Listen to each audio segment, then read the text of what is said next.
हाय बच्चों, मैं हूँ सुनील मैडम, आपका इस क्लास में स्वागत करती हूँ। मैं अति लघु प्रश्नों के साथ उपस्थित हूँ। आज वेरी इंपॉर्टेंट प्रश्न लेकर आपके सामने आई हूँ, जिसमें परीक्षा में आना ही आना है।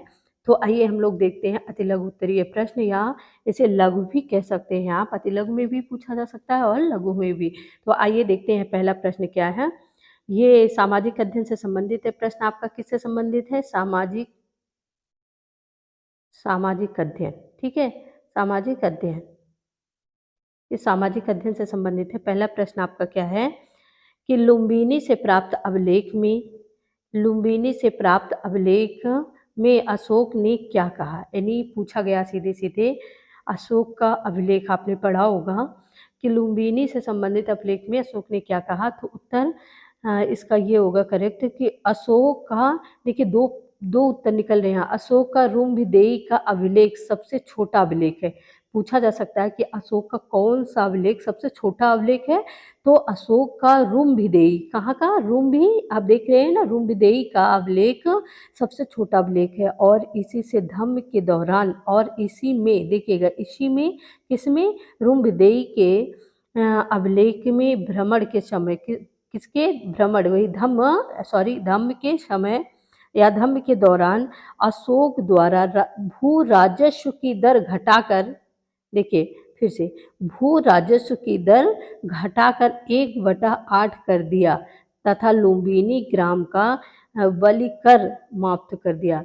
दो चीजें, एक भू राजस्व की दर घटाकर 1/8 कर दिया, यानी कि जो बहुत ज़्यादा था उसको कम कर दिया, और ग्राम का क्या? बलिकर, जो बलिकर कोई था लगाया था उसको माफ कर दिया।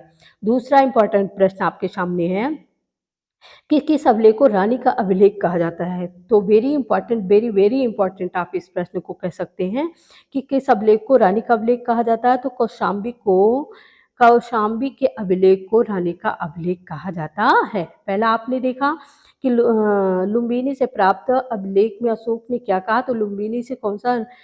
अशोक का रुम्भदेई का अभिलेख सबसे छोटा अभिलेख प्राप्त हुआ। और इसी में क्या सबसे छोटा अभिलेख पूछा जाए तो रुम्भदेई। और किसमें कहा था कि भू राजस्व की दर कम कर दी जाए, तो रुम्भदेई के अभिलेख में कहा था। और कितना कर दिया जाए? वो 1/8 कर दिया जाए, और 1/8 कर दिया जाए, तथा लुम्बिनी का बलिकर किसने माफ किया? तो अशोक ने माफ किया। इतने प्रश्न आपके एक ही प्रश्न से मिलता है।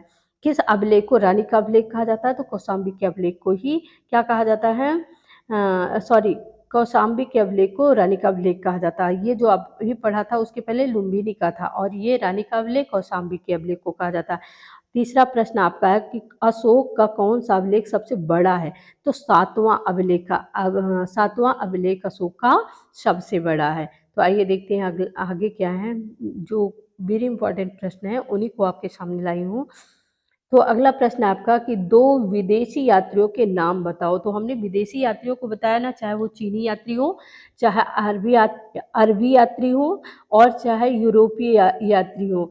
तो वो सभी क्या है? विदेशी है, क्योंकि भारत में अन्य देशों से आने वाले यात्री को हम विदेशी यात्री कहते हैं। चाहे यूनान का रहने वाला हो, चाहे चीन का रहने वाला। चीन के हमने बताया था, ये हुएनसांग और फायन कहाँ के थे? चीन के थे। इब्न बतूता अल-बरूनी कहाँ के थे? बताइए, ये अरबी थे। और क्या कहते हैं, यूरोप के मैगस्थनीज हुए आपका, और इत्सिंग हुए, टॉलेमिन हुए, ये सब विदेशी यात्री ही हैं। इनके तो आपका 2-3 नाम दे दिए हैं, मेगास्थनीज, हुएनसांग और फायन। हुएनसांग की कौन सी रचना? सीयू की। और मेगास्थनीज की रचना कौन सी है? इंडिका है। मेगास्थनीज किसका राजदूत था? सेल्यूकस का। किसके समय में आया था?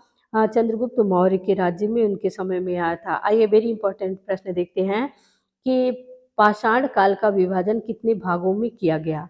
और आगे इसी में नाम बढ़ा सकता है। उनके नाम लिखिए, उनके नाम बताइए, उनके नाम बताइए, उनके नाम बताइए। तो उनके नाम बताइए। देखिए, अब देखते हैं कि पाषाण काल का विभाजन मुख्य रूप से कितने भागों में? 3 भागों में किया गया। कितने भागों में? 3 भागों में किया गया, पूरा पाषाण काल, मध्य पाषाण काल, नवपाषाण काल। इ इ इ ईसवी पूर्व का अर्थ क्या है? ईसा मसीह के जन्म के पूर्व का समय जो होता है उसको हम ईसवी पूर्व कहते हैं।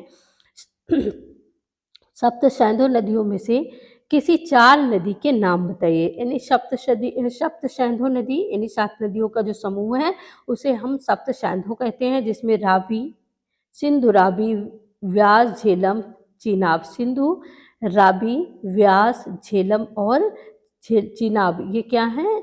नदियों के नाम। 4 बोला गया, हमने 5 लिख दिया। तारा किसे कहते हैं? वह आकाशीय पिंड जिसका स्वयं का प्रकाश एवं ऊर्जा होता है, वो टिमटिमाता रहता है और अपनी ऊर्जा और प्रकाश के कारण वह दूर से ही दिखाई देता है, तो वो क्या है? तारा है। तो बच्चों, अगली क्लास में हम पुनः आपको मिलेंगे। इसी के साथ धन्यवाद।